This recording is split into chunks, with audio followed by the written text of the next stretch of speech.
언론들이 유난히 조용합니다. 도저히 이해할 수 없는 현재 상황인데요.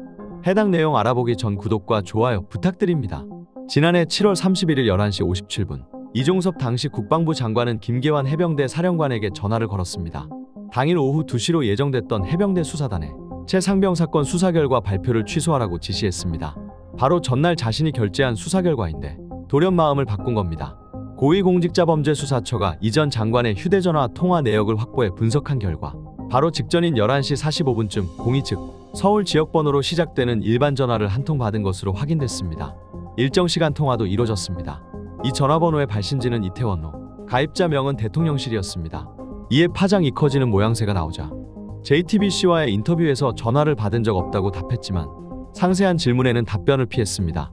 그러면서 JTBC 인터뷰를 통해 이종섭은 윤석열에게 최상병 사망 사건을 자세히 보고했다는 내용에 대해 이첩 중단은 장관의 판단이었다고 언급하며 대통령의 지시를 받은 적이 없다고 발언했습니다.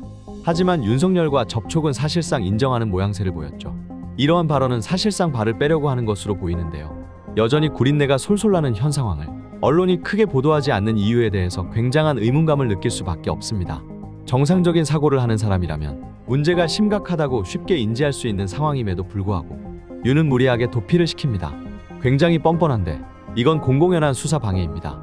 공수처 수사를 무력화할 의도가 아니고서는 모든 관례를 무시하고 이 시기에 굳이 이전 장관을 호주 대사에 임명할 이유를 찾기 어렵습니다.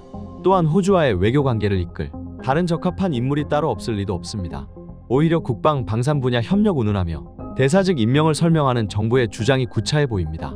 만약 이전 장관이 호주 대사로 나가게 되면 그때부터 공수처의 수사는 큰 어려움에 처할 수밖에 없습니다.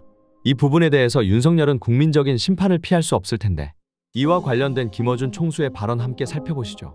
알고도 임명했다면 대통령이 연루될 수 있는 사건, 대통령이 지금은 불소추 특권이 있는데 퇴임 이후에 형사소추될 수 있는 사건, 그런 사건의 피의자를 대통령 본인의 권한인 대사 임명 방식으로 도피시킨 거 아니냐, 피시시킨 거 아니냐. 저는 이거 큰 실수하는 거라고 봅니다. 이거는 탄핵 사유가 될 수 있어요. 이렇게 한 이유가 뭐냐, 이렇게 한 이유가 이게 아닐까 의심할 수밖에 없는 이제 보도가 있었는데, 이종섭 전 장관이 원래는 해병대 수사단 결과 보고를 받고 잘했다 하고 수사 결과를 발표하기로 돼 있었어요. 그렇게 결정을 해놓고 갑자기 마음을 바꿉니다. 그리고 나서 수사 결과 발표를 취소를 시켜요. 왜 취소를 시키지? 외압이 있었던 거 아닌가? 장관이 말을 뒤집으려면 장관보다 더 큰 권한을 가진 사람에게서 그런 연락을 받은 게 아닐까? 이런 의심을 하는 거예요. 그런데 장관에게 그런 지시를 할 수 있는 사람이 누가 있습니까? 정부에서. 대통령밖에 없는 거지. 그렇게 의심을 하고 있었는데 어제 MBC 보도가 있었어요. 뭐냐면